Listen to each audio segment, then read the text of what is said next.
All right, welcome today. First podcast. How you feeling, Doug? Pretty nervous. Pretty nervous. Just being raw.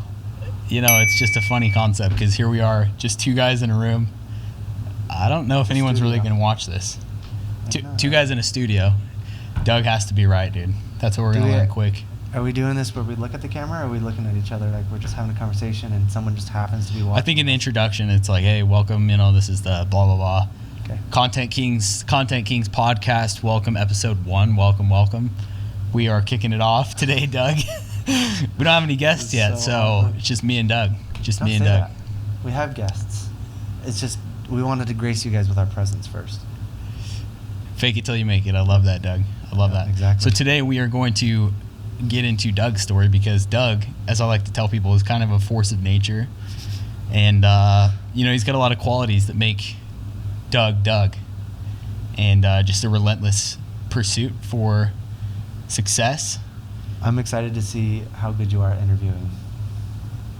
Doug, it's gonna be hard if you cut me off in the middle of my flow like that. Okay, so we're off to a good start, but yeah, we're just gonna figure out a little bit more about Doug because Doug actually has kind of a cool background story. So, Doug, why don't you tell us about yourself? Tell us, such an open-ended question. A little background about yourself. How did you come up?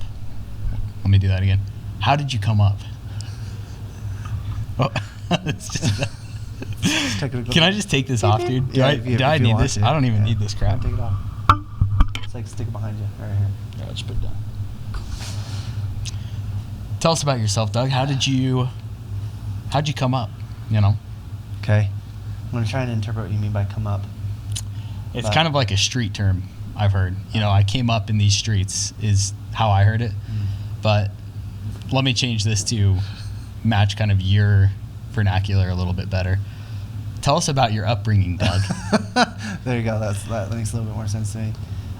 So I grew up in Alaska, in a small town called North Pole. I've really, really tried not telling people that. I was going to say, are you going to say something about the fact that the town you grew up in was called North Pole, or are you just going to brush over it? Well, yeah. I don't know. When I moved to Utah, how old was I? I was 16. And so coming from a town of North Pole into high school at Provo High, it was always annoying to me to have to explain to people that, yes, I came from North Pole. There is a town called North Pole. And no, it's not full of elves. But it is actually Santa, like Christmas themed. Yeah, really? Yeah. All the light posts look like candy canes. All the streets. No way. Yep. All the streets have like Christmas themed names. Not all of them, but like I'd say 85% of them. There is a Santa Claus house there.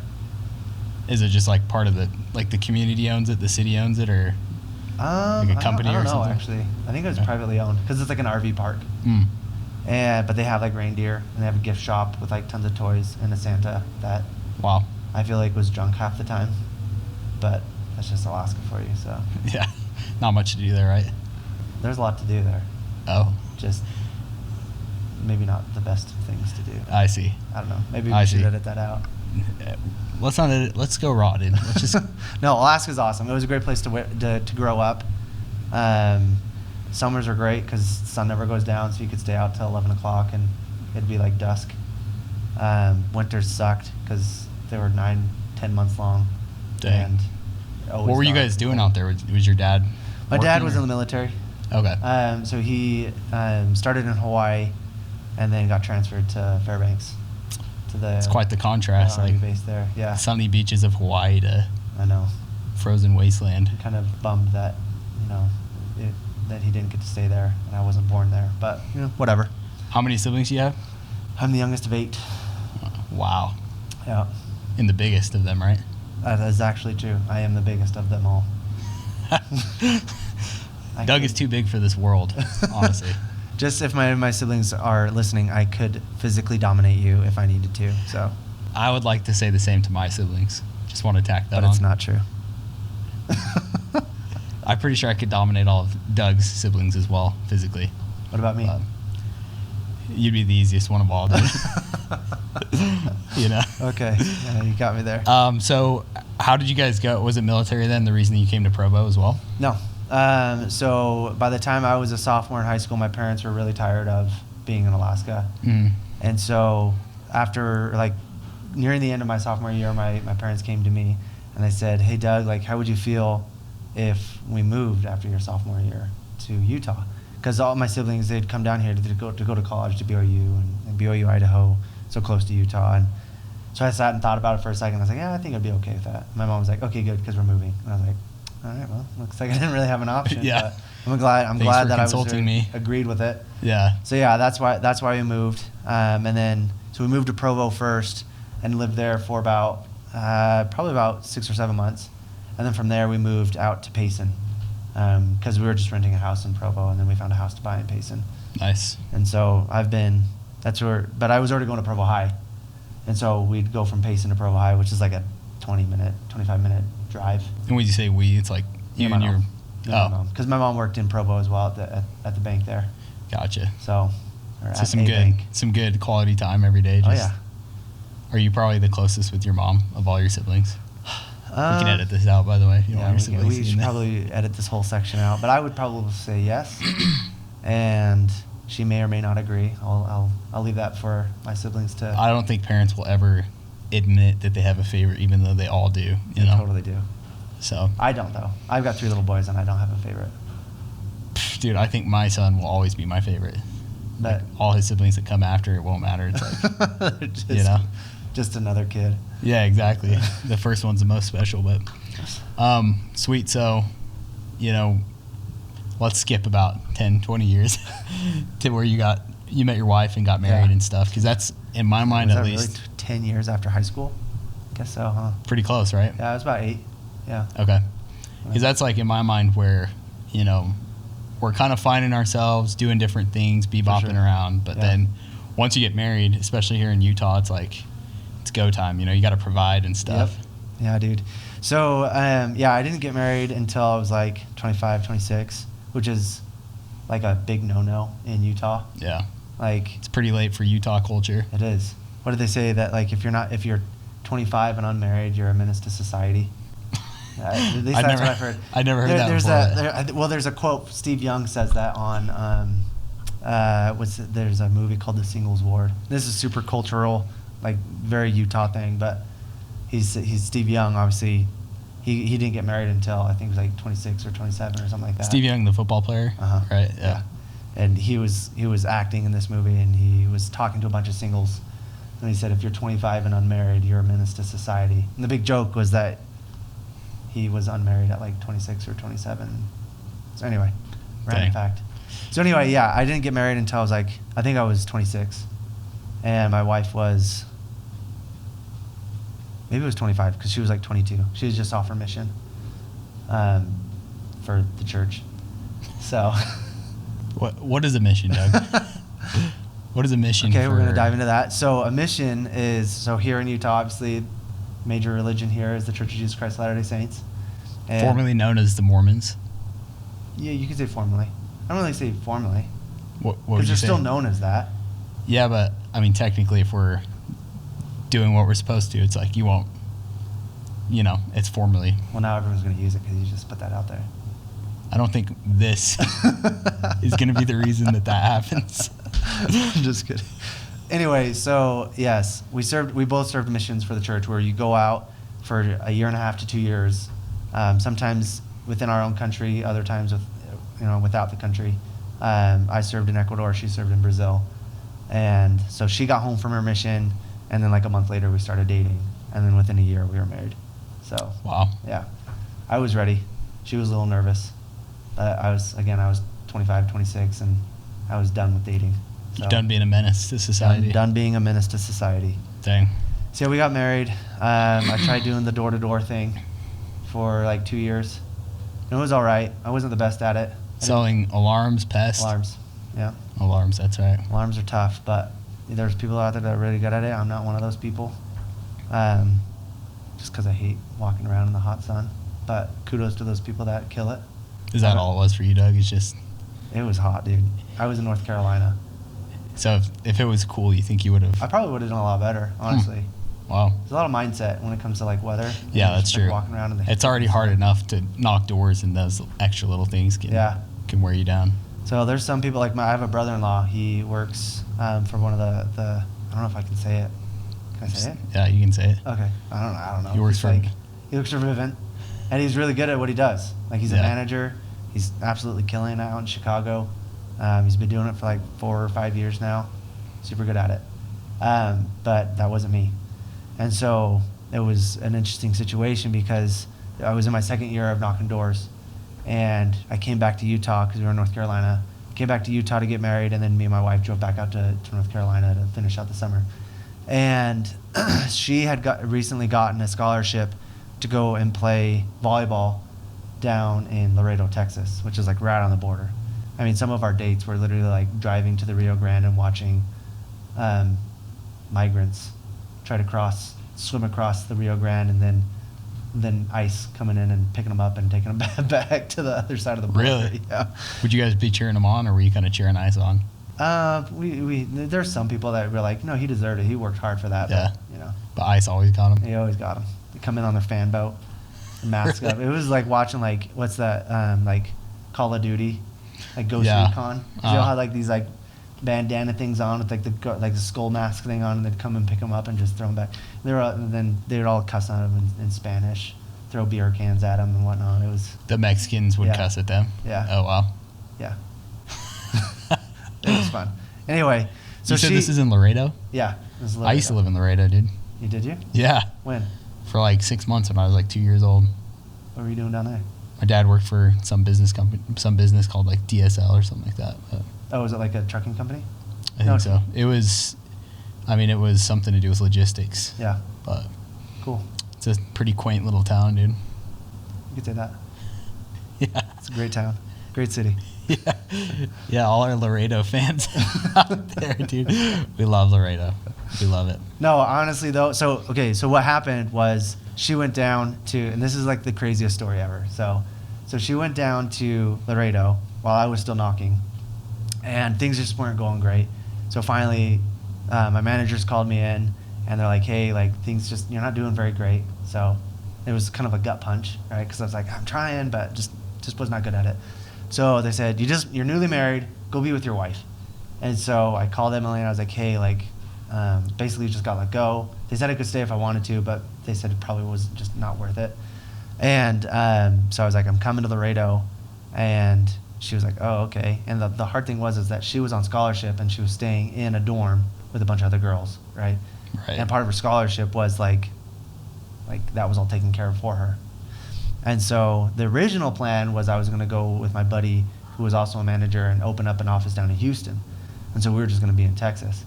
And that fell through. So now she's already got a place to stay. I didn't have a place to stay. And I didn't want to stay in Laredo for forever. And I didn't want to go sign some 6-month or year-long lease in Laredo. So I had no place to go. So she started asking people around campus, like, people that she knew, like, hey, do you guys know anybody here in Laredo that my husband can stay with while we figure things out?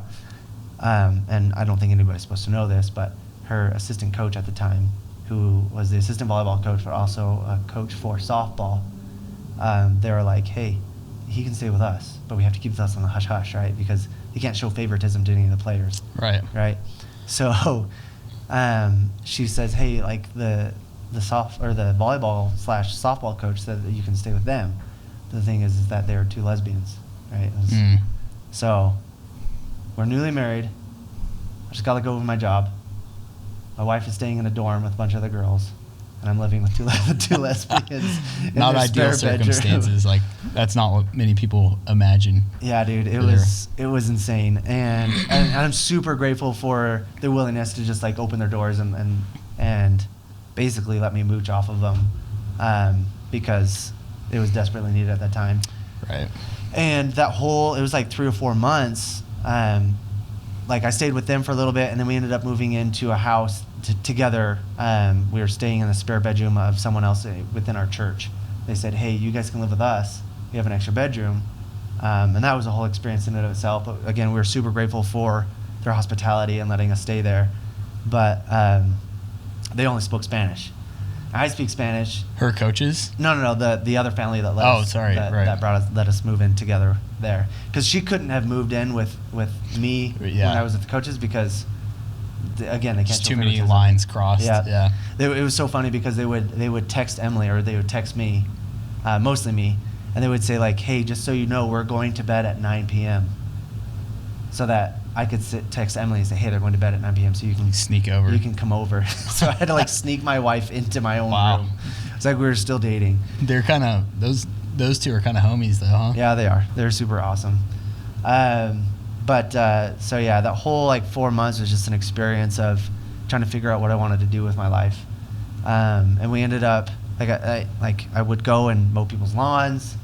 I ended up working for Vivint again, instead of selling, I did all their techie stuff. So I'd go and install systems and all that kind of stuff, and that ended up being really good for me, because apparently I didn't know I liked doing that stuff, but I do. And so I did that until we left Laredo. Then we moved back up to St. George, Utah, where I finished out school, and she finished out her schooling, and we kind of went from there. But and then about a year after that is when I started getting into videography and all that kind of stuff. So.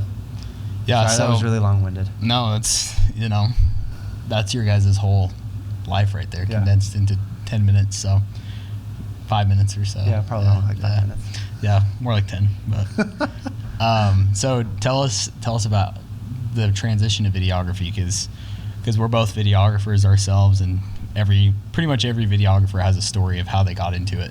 For sure. I'd say I don't really know many people that are like, oh, I went to film school, and then just went from there, Yeah. But so, I'm sure there's a lot like that, but no, it wasn't like that at all. Yeah, not at all. Well, elaborate.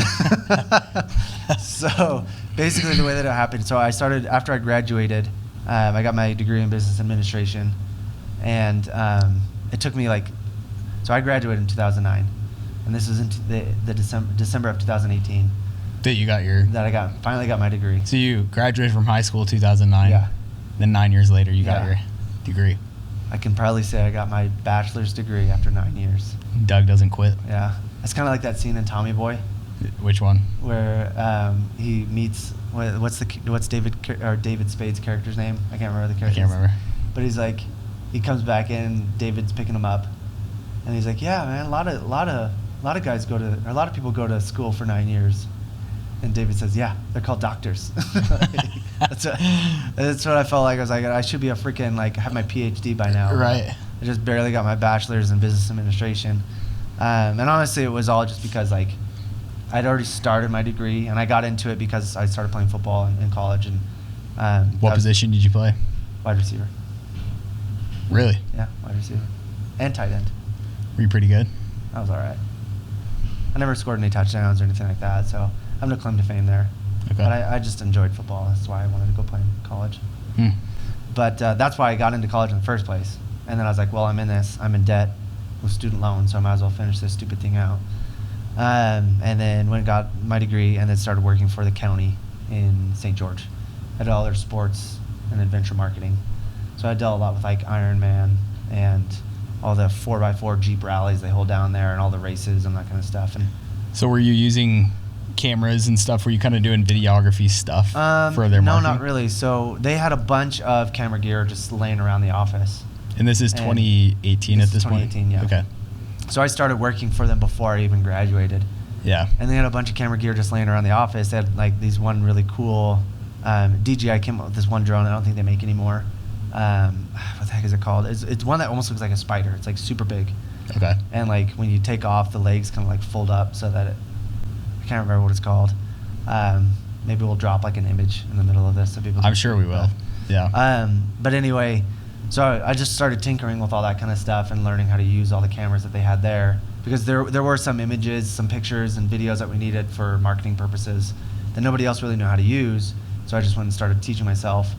And then my buddy Morgan, he started getting really into videography, and that kind of inspired me to learn more and want to do it a little bit more. And then COVID hit in 2020, and the county came and told me that I was getting let go. They used that as an excuse. which is fine. It's a whole other story, but I always like to hear the details of those getting fired. Apparently, stories. this is just a podcast talking about how Doug gets fired from all of his jobs. Let's make the majority of the podcast about this story right here. That. So anyway, this is obviously my opinion. This is, if the county's listening, which I totally doubt that they are, but I don't blame anybody there. Me and the boss at the time really clashed. And I think a lot of it is because before he became the boss, he had my position. And then he got promoted, and then I came in and filled the old position that he had. Gotcha. And so he had a lot of passion for, Ironman and all the other different sporting events there. And he kind of had his way of doing things. Right. And I came in, and I had my way of doing things. And we clashed heads and that kind of stuff. And he already knew everybody, like all the contacts. And so a lot of times what he would do is he would just come in and say, well, I'll just take care of it and do it himself, or just reach out to people on his own and then say, like, hey, I started this, now you take the ball and go with it. And that just didn't really fly with me, because I was like, dude, this is my job, let me do my thing. But then COVID hit, and they kind of used that as an excuse to say, like, hey, like, there's no more tourism, so we got to let you go. And, like, we're letting quite a few people go, even though it was like, when it really came down to it, I was the only one that got let go. So do you think if you were tighter with this guy, like, you probably would? Oh, yeah, for sure. Yeah. Wow. So, and the funny thing is that day when they came in and told me they needed to talk to me, I texted my wife like 2 hours prior and said, like, I freaking hate this job. I'm so done with it. And really? Then, like, 2 hours later, the assistant manager came in. She was like, hey, we need to have a chat with you. Kevin's coming over, and we're going to have I just used his name. We're going to come over, and we're going to have a talk. And I was like, okay. And then everything happened, and I came home that day, and I was like, well, I texted you I was done with the job. I'm literally done with the job. So they gave me at least 2 weeks to kind of figure it out. And so I was kind of faced with the decision that had to be made. Do I go find another job, or do I try to make something happen with myself? Sorry, real quick, before you get into that, I was just curious, what made that job such a grind for you? Like, why were you texting Emily saying, oh my gosh, like, I hate this? I think a lot of it had to do with, one, just sitting at a desk. Because like there's a lot of just like email correspondence, talking on the phone, that kind of stuff. And I like doing things in person. So COVID was really hard for me because I hated the whole Zoom phase. Yeah. I hate Zoom calls. That's funny because you'll still drive like 30 minutes just literally to meet up with me. And it's like, bro, we could literally just do this over Zoom. And you're like, I know. But I'm an in-person type of a person. I respect that. Yeah. Thank you. Yeah. I appreciate that. Of course. And so there's that. And then like, also with the tourism, because it is a county job, there's a lot of politics intermixed with it. There's a lot of money in tourism, and so everyone's trying to get their hands on that, right? The nice thing with it is that like there's very specific things that you can only do with tourism money, but everybody wants a piece of the pie, and so it's like if you try to do something that has to do with tourism, you have to run it through all these people first to make sure you get their approval. When it's like, dude, like, this should be an easy decision, but because it's like such highly sought over funds, everybody has to like give the okay. And I'm not saying like I wanted to go out and spend extravagant amounts of money or anything, but like something as simple as like, hey, like we have a conference that we're supposed to be at, and I need to go buy a ticket to get there, right? They're like, okay, well, we got to run this up the chain over. I'm like, dude, it's like a couple $100. Like, this is not that big of a deal. Yeah. And so, and there's just lots of showboating and that kind of stuff, and it just kind of drove me crazy. Politics and posturing and stuff. Yeah. Like a modern day Game of Thrones almost. Basically. I felt like I was living in Game of Thrones. You were just Ned Stark trying to make it. And I don't even know what you're talking. I've never. You just had like all these principles and stuff, but you just ended up getting beheaded, dude. Yeah, sure. I have no idea what you're talking about. Dude, don't act like I'm in the minority here. All right? Oh, I'm not saying that you are. I'm just. You are the minority. I've here. never seen an episode of Game of Thrones. We'll have to remedy that, dude. But because that whole reference is kind of wasted on you, dude. Well, my bad. Everybody else will probably understand. Yeah, I think so. Yeah, I think so. And so anyway, to kind of go back, like, so I was trying to make that decision on what I wanted to do, and I'd recently signed up for the full-time filmmaker course with Parker Walbeck, and that's side note. That's just like a big course here in Utah. Every videographer pretty much has either heard about Parker Walbeck in his course or you've bought it. Yeah, and I don't even think it's just Utah. I think Yeah, now it's much bigger, nationwide, but yeah. it kind of started here in southern Utah, and Yeah. now it's worldwide. But So yeah, I started that and started just learning how to do everything. And my primary target were weddings, just because there's tons of them here in Utah, and it's easy to land a gig with weddings. And I remember one morning it was a Saturday morning, I was laying in bed with my wife, just kind of dejected. Like, okay, like, I know I want to try doing videography, but I don't really know how to get started. Like, how do I land my first client? Like, I don't have any content that I can show people or anything like that. So I laid there and I joked with her. I was like, it'd be funny if I just like went down to the temple and just found some random couple and just started filming them as they came out of the temple. And we laughed about it for like a couple of minutes, and I was like, wait a minute, why don't I just do that? So I got ready, grabbed all my stuff, and I was shooting on like a Canon 80D at the time. And I told her, and she just dropped me off at the LDS temple there. And she said, good luck, honey, I'll be back in 2 hours. And I just walked around the grounds, found a photographer, and said, hey, are you here to shoot a wedding? And she said, yeah. And I said, do they have a videographer? She said, no, I don't think they do. And I said, okay, well, I'm going to do it for them for free. And I'll give them the video, but it's mostly for me, for marketing purposes. And she's like, oh my gosh, like, I think they'll really love that. And like, looking back on it, like, it wasn't bad, but it definitely was pretty terrible as far as quality goes. But it was my first one, and kind of flying by the seat of my pants. That's a pretty cool story, dude. Yeah, it Cause was a lot of fun. That's like pretty ballsy of you to just show up and start filming like that. Yeah. Because I mean, that's kind of the scary thing, is how do I get my first client? And back to full-time filmmaker, that's something Parker talks about all the time, is free to fee. And then, but that's like free to fee on steroids. Like, usually there's a process of, phone calls, texts, hey, I'd love to help you out with video, but you just showed up as they're like literally like getting married. Someone's business, like, hey, I'm going to start filming you right now. Yeah, it's like showing up and you already have the camera rolling. You're like, we're doing this, We're doing this whether you like it or not. Yeah. Dude, you'll have to put some footage of do you still have footage from that? I think so, yeah. That'd be fun just to kind of see like where you started, Yeah, I think I would do that. Your stuff looks great now, and I'm sure it was exceeded their expectations, but I'm sure you've come a long way since. Yeah. Oh, I definitely have. Everything was like so. And the funny thing is, I posted it, and Parker even commented on it, like, hey, this is great. It's a little like overblown. There's like it's too much exposure on this, but overall for your first video, it was pretty good. So you posted it in the full-time filmmaker Facebook group, and they were like, and Parker commented on it. Yeah. It's pretty cool. Yeah. It's my claim to fame. Dude, that is a pretty cool story. Like, it's easy to brush over that, because I've heard you tell me that before, and I think we were playing Super Smash Bros. When you told me that. So my mind I don't play video games. I don't know what you're talking about. He plays a lot of Super Smash. You wouldn't know it because he kind of sucks at it, but he plays it a lot. I was just, before we started filming this, I was over at Jordan Morgan's practicing. Were you? We were making fun of you. Trying to get back. Because that's what happens when you're at the top, is people just, they make fun of you because it's all they can do, dude. I could 1v3 you guys. Okay. Actually, that's not true. I'm terrible these days. I don't know what it is. I'm just getting like worse and worse every time I play, but you're just distracted, dude. You need to focus up. Yeah, but speaking of distraction, like, I know you've told me that story before, but now that we're kind of in this,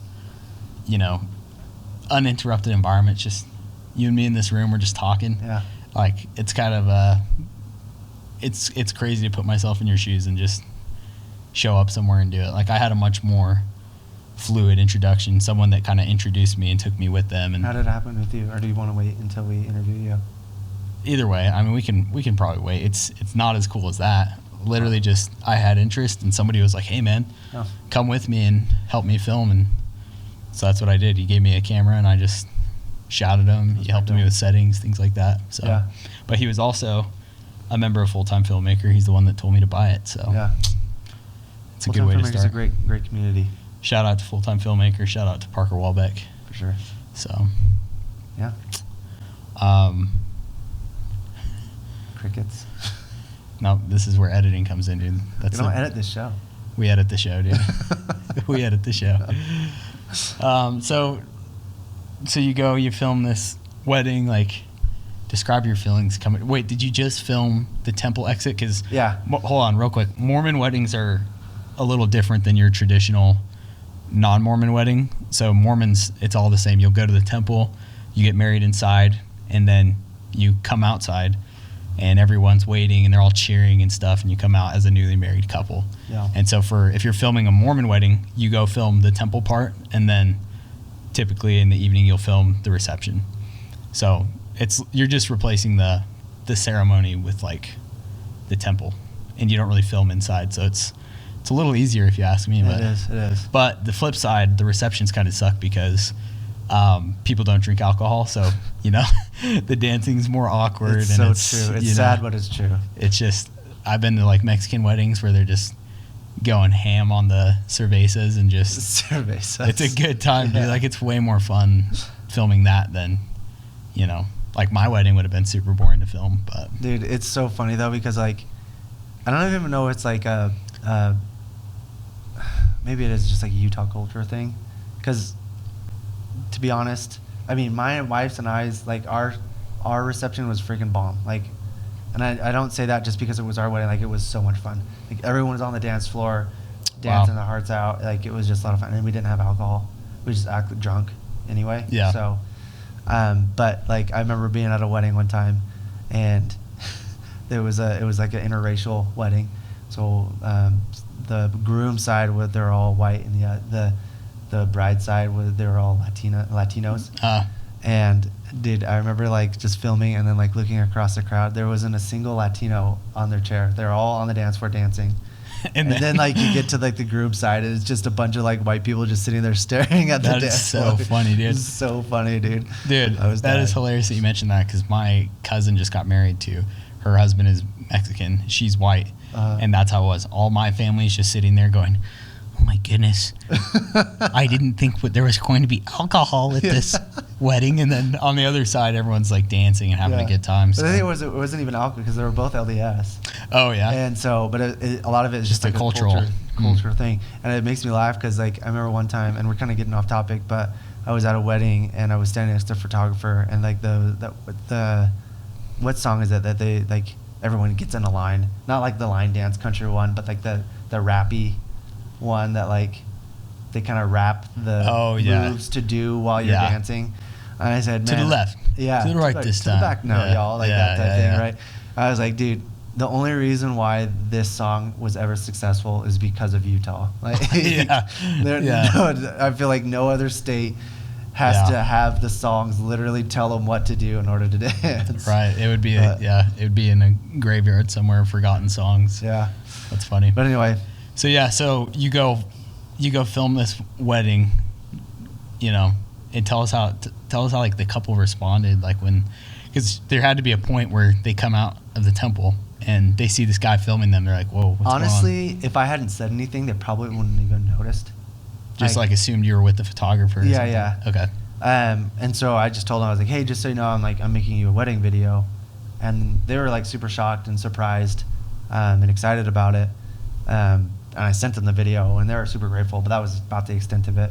Okay. And so all I really did is I filmed their exit from the temple, and then we just went around temple grounds and did a couple different little. You didn't go to the reception that night? No, I didn't go to the reception. I didn't want to like super invite myself to their wedding and that kind of stuff. I felt like that would have been a little bit more awkward than just. I don't know. Maybe they would have liked it. I don't know, but. I mean, I wish you had been at my wedding, because we didn't hire a videographer and we regret it. Really? Yeah. Yeah, we did for ours, and I remember talking to my wife. I was so mad at her. Not so mad. I shouldn't say mad, but like for our engagements and that kind of stuff. Like her mom literally took like photography courses and that kind of stuff. Knows how to use a camera. And I can't remember how much we spent on. I think it was like $3,600 for a photographer and a videographer for everything, which honestly is not that bad. Just Utah's super cheap. But did you do it through Tolman? No, it's one of Emily, Rip Tolman, by the way. It was one of Emily's friends who did the photography and videography for us. But I was like so mad, because I was like, why don't we just have your mom do the photography for the engagements and all that kind of stuff? Yeah. And then we just have someone for the day of our wedding. But looking back on it now, like now that I'm a videographer and that kind of stuff, like I'm like, okay, no, I'm so glad that we actually hired someone. And nothing against her mom or anything. She would have done a great job. But when it comes to like that kind of stuff, like you want your family to be engaged in what's happening and not having to do like all the video and all that kind of stuff and worry about getting the right picture and whatnot. Yeah. Anyway, we're makes sense. super off topic, but so I don't even know if we have a topic, but let's rein it back in, dude. I'll rein it in for us. So you drive home that day. Do you show Emily the video?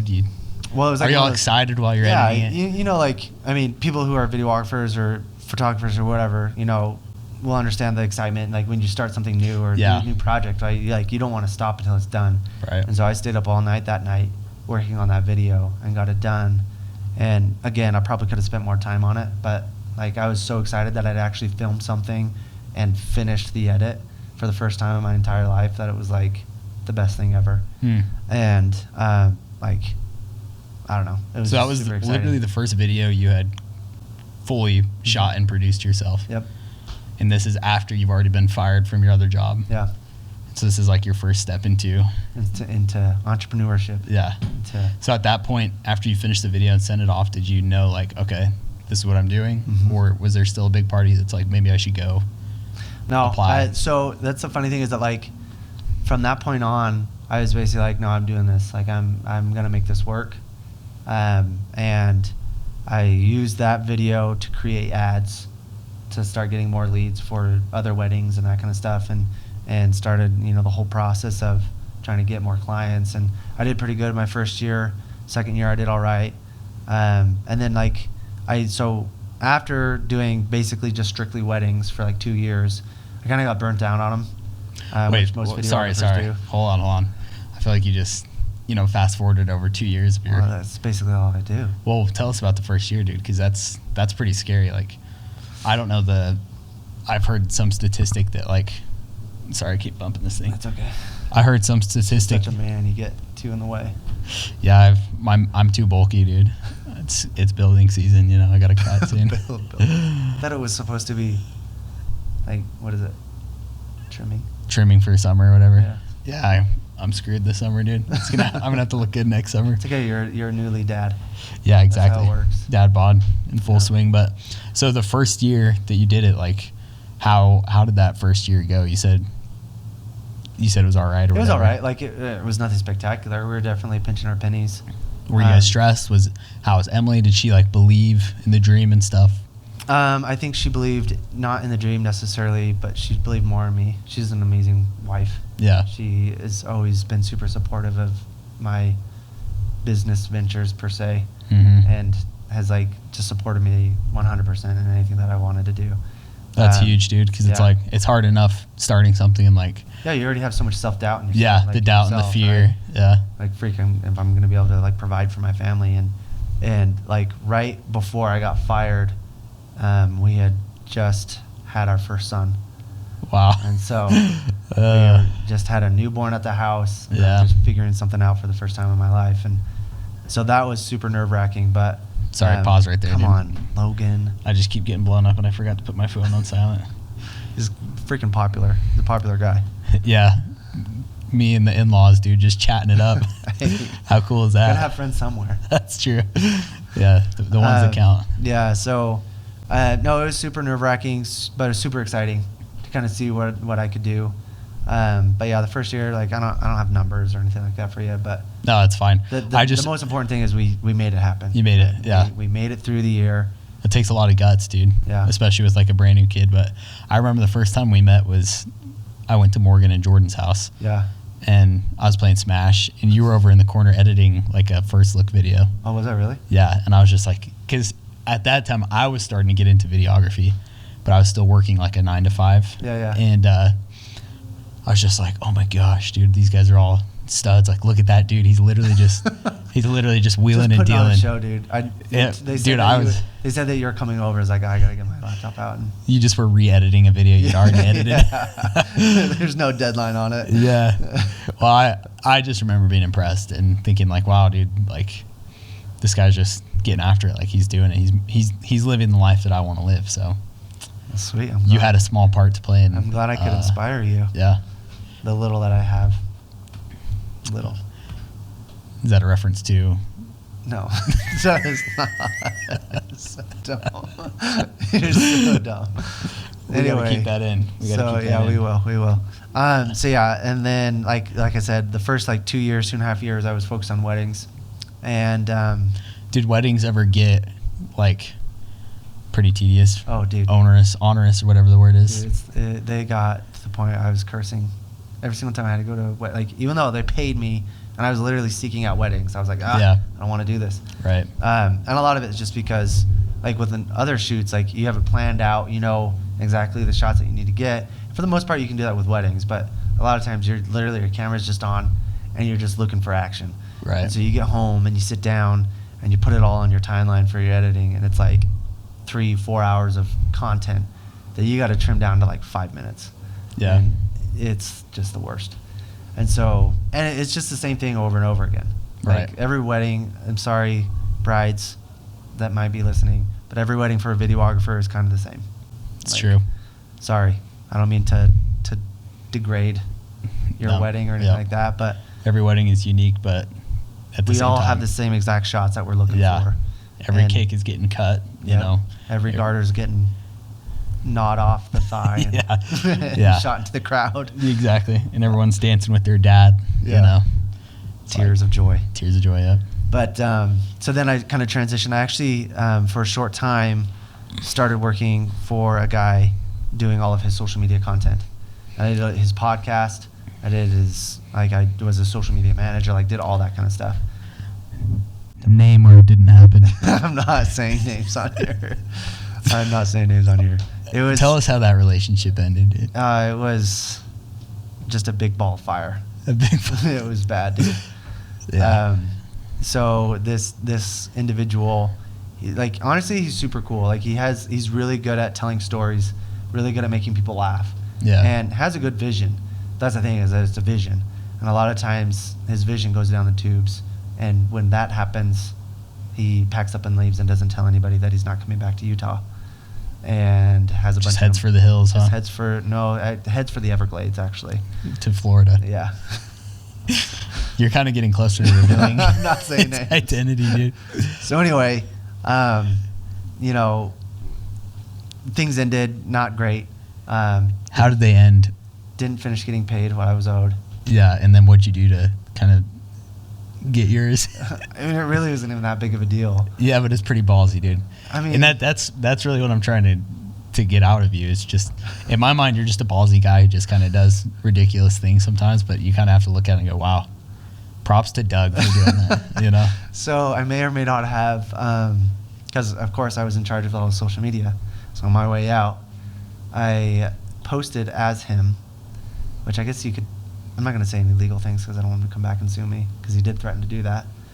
But I did it a really nice way. But I posted as him a picture of me saying, hey, my videographer is moving on to bigger and better things. If you need any content filmed or are looking for a videographer, hit my man up, right? Super nice post. I wasn't like degrading his image or his brand or anything like that. And he literally told me before, because we all knew the end was coming.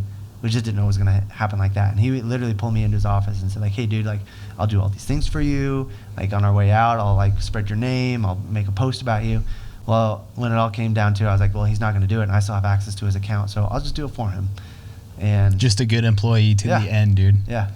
I like that. So, you know, I was just helping him keep his word, is all. Yeah, yep. He didn't love that, but it's okay.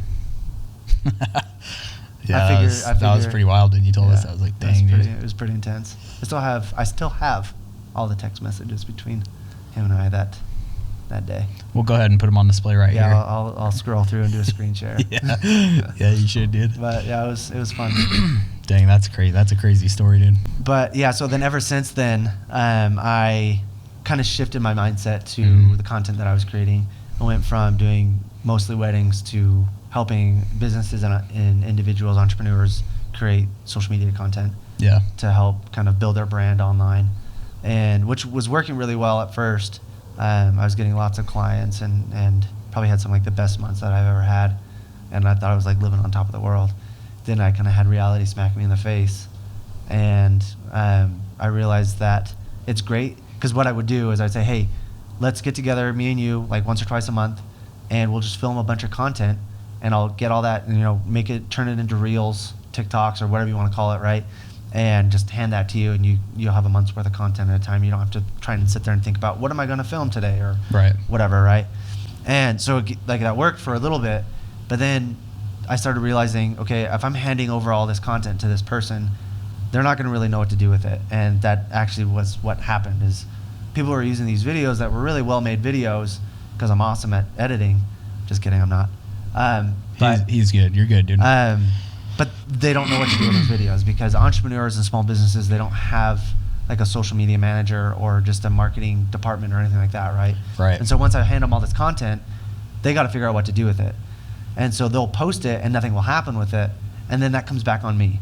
Yeah. Like regardless on if it was a good video or not, they look at it and say, well, I'm not getting a return on investment on this video, so therefore there's no value in what I'm doing with Doug, right? Yeah. And so I had to kind of change what I was doing, and that's kind of where this has all been created with me and you, right? Where we try to be a one-stop shop for businesses and entrepreneurs and create all their content and do the SEO for YouTube and podcasts and all that kind of stuff, so they don't have to worry about it. They can literally just show up and film, and we take care of the rest, right? And I'm super excited about it. I feel like it's like everybody that we talk to is like, dude, that's a brilliant idea. Yeah. I hope that it is. I feel like it is. I feel like we're gaining a lot of momentum. So that's kind of fast forward to where we are today. We probably skipped a lot of content in there, but that's okay because I feel like we're running a little long, but that's okay. Oh, you do? I don't know. I don't know how long we've been filming, but no clue. I should have started a timer before I went, but Yeah, so did I. Sure. I can't talk. do you want to just check the recording time real quick? Yeah, I'll check. We can just see where we're at. 47 minutes. Shut up. I'm dead serious, dude. No Dude, way. We're going to struggle for 20 minutes of content. Bro, time kind of flew. I told you, dude. You know, this has been nice for me because to get Doug, getting Doug on the phone even, it's like from the moment the call starts, I know I just have like a short amount of time. So dumb. And as Dude, soon as I'm super long-winded. I don't know what you're talking about. No. As soon as I can tell when I start losing you, which is probably about 5 seconds into the call.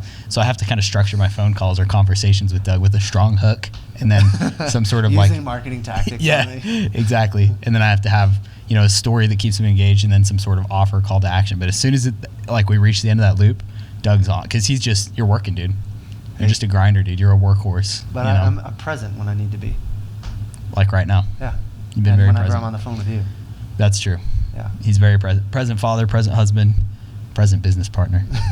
So, well, Doug, let me ask you this because, as interesting as your story is, I think the reason people's stories are good for others to hear is because you can learn stuff from them. So what would you say has been like the biggest thing that's gotten you from, no clients to where you're at now, where you've made a ton of money doing this, you've helped a ton of people make videos, you've upgraded all your camera equipment from your Canon 80D to like pretty much cinema level cameras, Isn't the Sony A7S III approved for Netflix?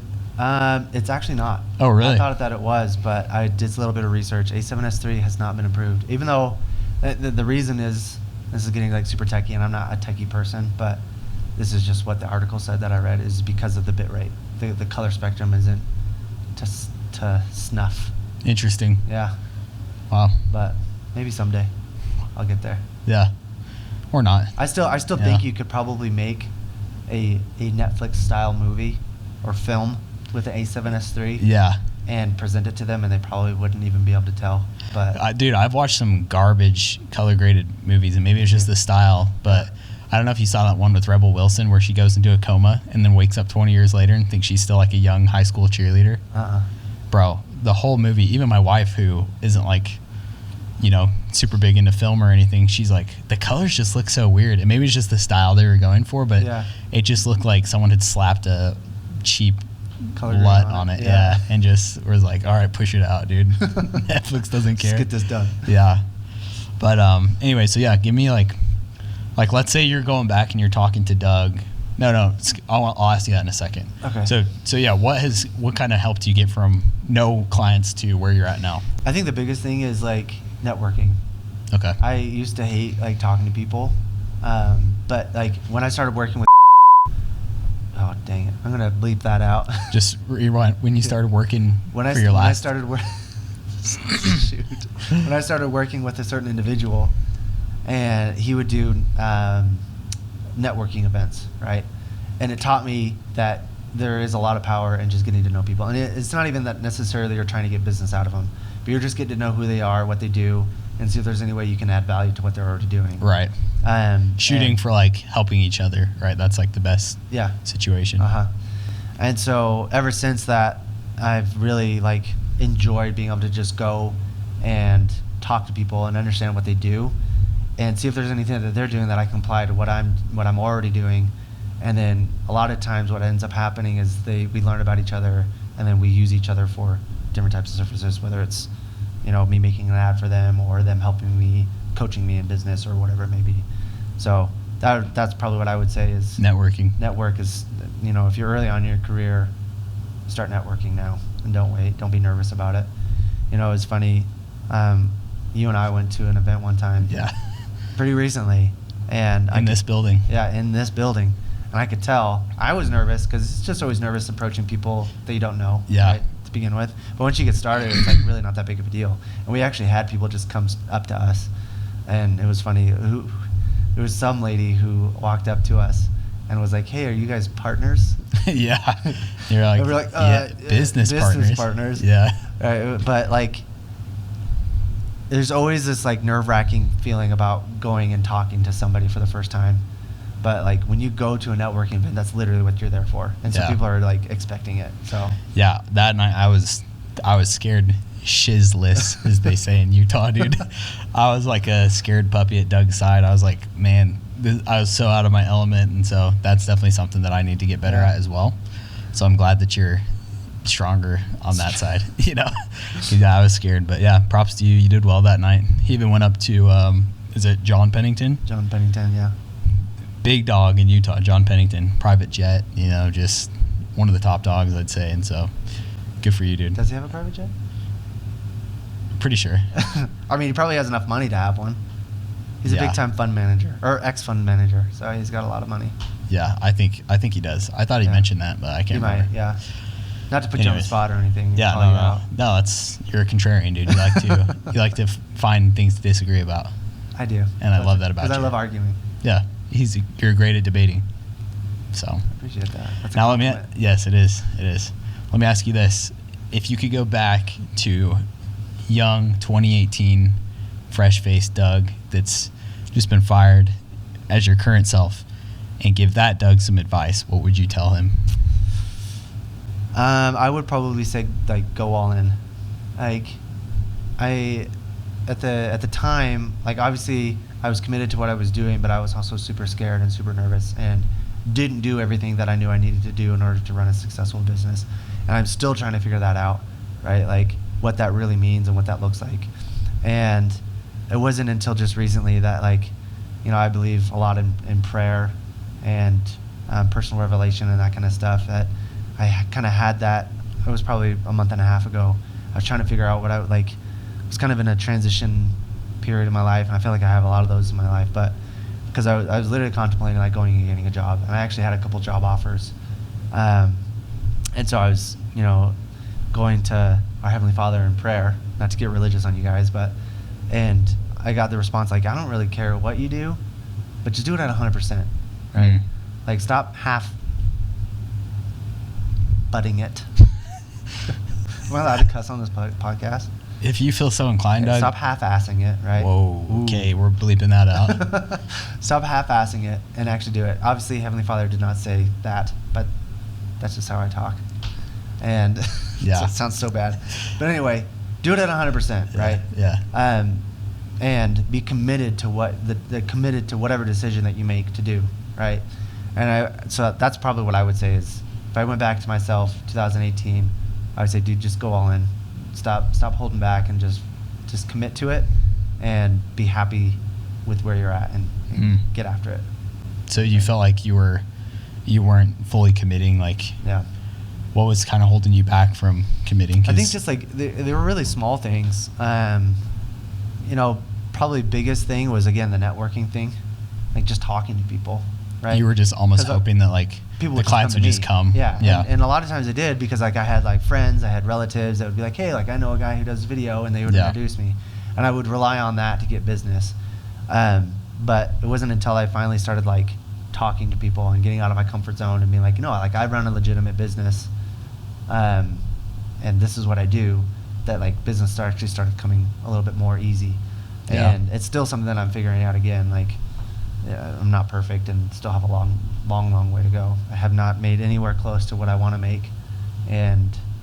But that's the thing, is that like I've realized that like if I actually try and I'm actually out engaged searching for clients and not just waiting for them to come to me, that goal will come a lot faster, like exponentially a lot faster than it would have if I just sat there and waited.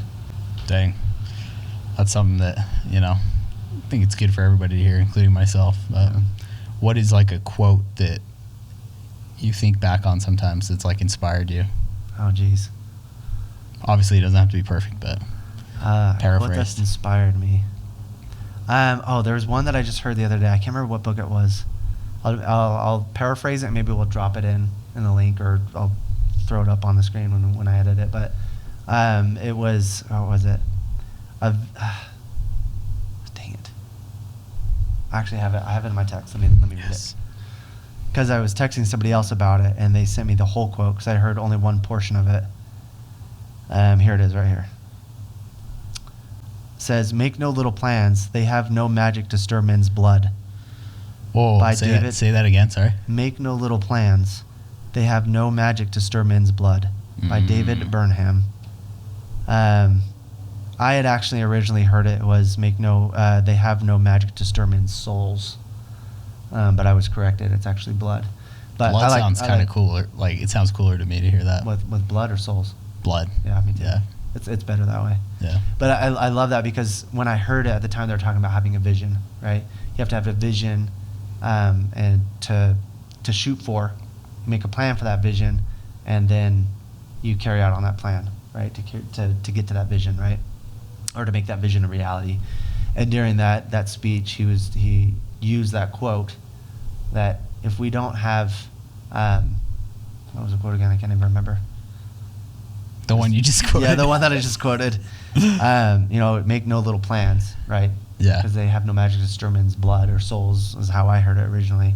It just really, it instilled something in me. Like, I have not really fully put my vision on a piece of paper, right? Or made it actual, like physical, something that I can look at, you know what I mean? Yeah.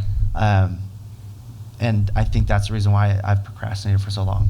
Because it's like I've had like an idea in the back of my head, but it's nothing that I've actually put down on paper or put up on a board and said, like, this is what I want, right?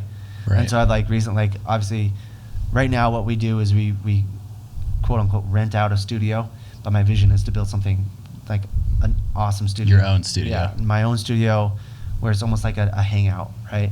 And so I think then my next step is to like actually go out and like create like blueprint type thing that'll like show what I want exactly.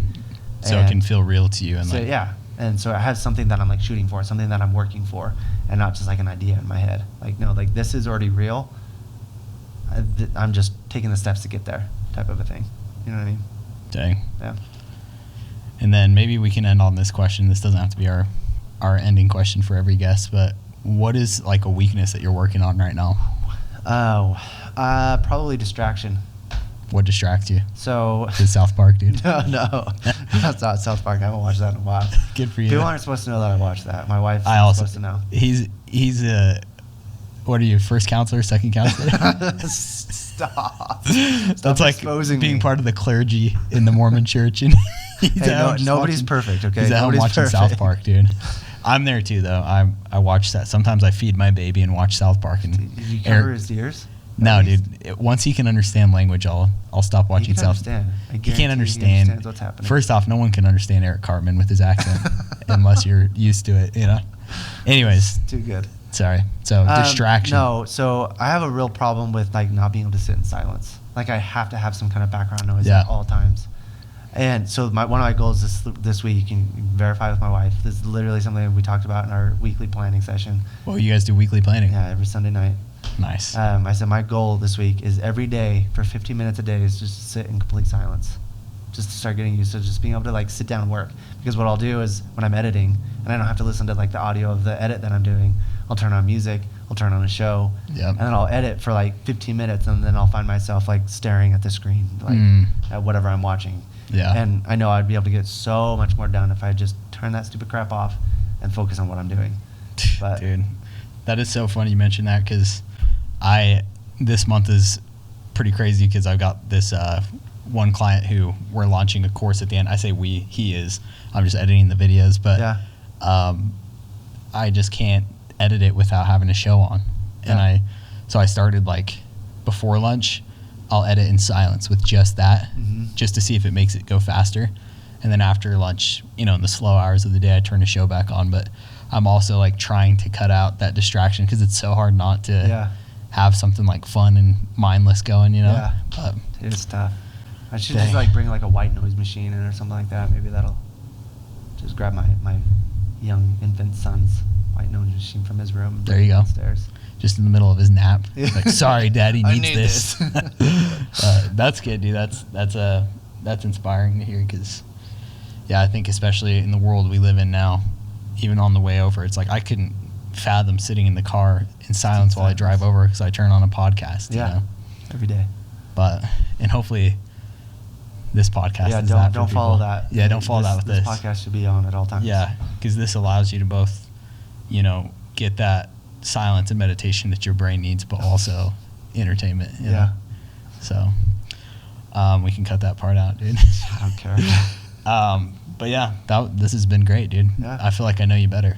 I feel like I know you more, as much as I can know you, because Doug is definitely an onion, So many layers to this guy, and it's hard to peel it back. You're only going to peel back what Doug lets you peel back, and so thanks for letting us peel back these layers, Doug. Should we call that? Should that be the name of the podcast? Peeling the onion. That's not a bad. That's actually a good idea. Peeling the onion. I like that. Let's let our massive viewership vote on that. Yeah, that's good. I like that. Well, I think that's a wrap, dude. What do you think? Yeah, I like it. Yeah. Hey, good job. Let's hug it out. Come here. I'm not doing that. Come on. This is not part of my onion.